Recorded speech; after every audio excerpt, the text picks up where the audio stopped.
दोस्तों, आज हम आपको कलयुग के बारे में बताएंगे। पुराणों में 4 युगों का वर्णन मिलता है: सतयुग, त्रेता युग, द्वापर युग और कलयुग। कलयुग को एक श्राप कहा जाता है।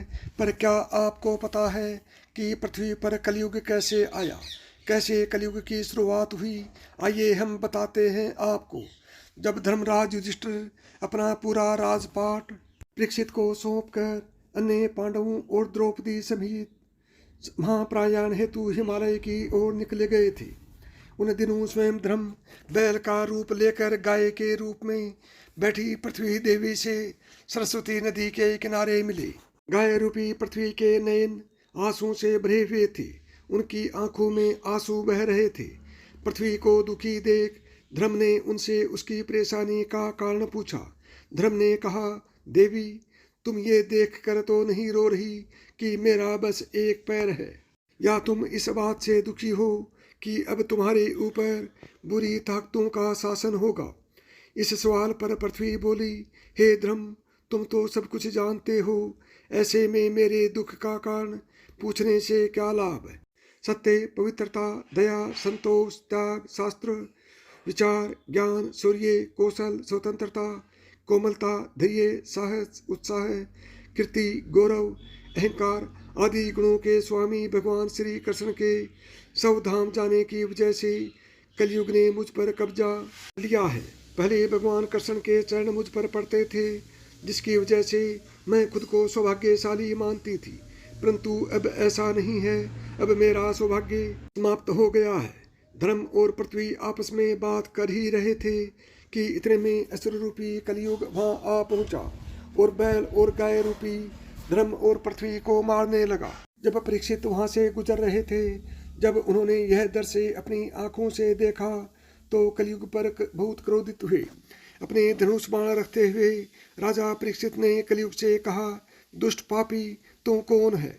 इस निरीह गाय तथा बैल को क्यों आ रहा है? तू महान अपराधी है, तेरा अपराध क्षमा योग्य नहीं है, तेरा वध निश्चित है। राजा परीक्षित ने बैल के स्वरूप में, धर्म और गाय के स्वरूप में पृथ्वी देवी को पहचान लिया।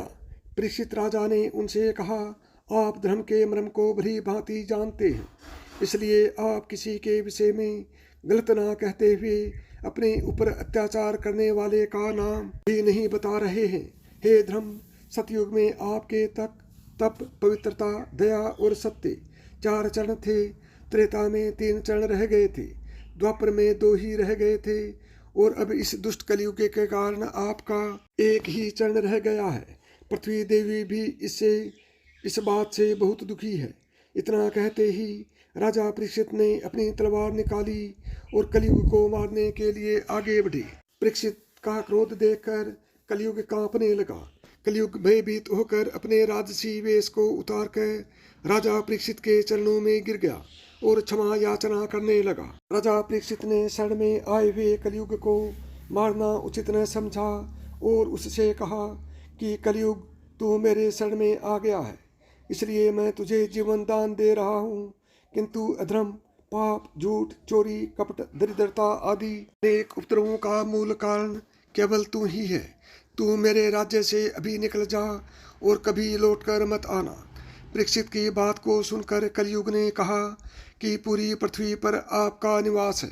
पृथ्वी पर ऐसा कोई भी स्थान नहीं जहां आपका राज्य ना हो। ऐसे में मुझे रहने के लिए स्थान प्रदान करें। कलयुग के ये कहने पर राजा परीक्षित सोच विचार कर कहा, झूठ, धूत, मदपान, पर स्त्री गमन और हिंसा, इन 4 स्थानों में असत्य, मद, काम और क्रोध का निवास होता है। तू इन 4 स्थानों पर रह सकता है। परंतु इस पर कलयुग बोला, हे राजन, ये 4 स्थान मेरे रहने के लिए अपर्याप्त हैं, अन्य जगह भी प्रदान कीजिए मुझे। इस मांग पर राजा परीक्षित ने उसे सवर्ण के रूप में 5वां स्थान प्रदान किया।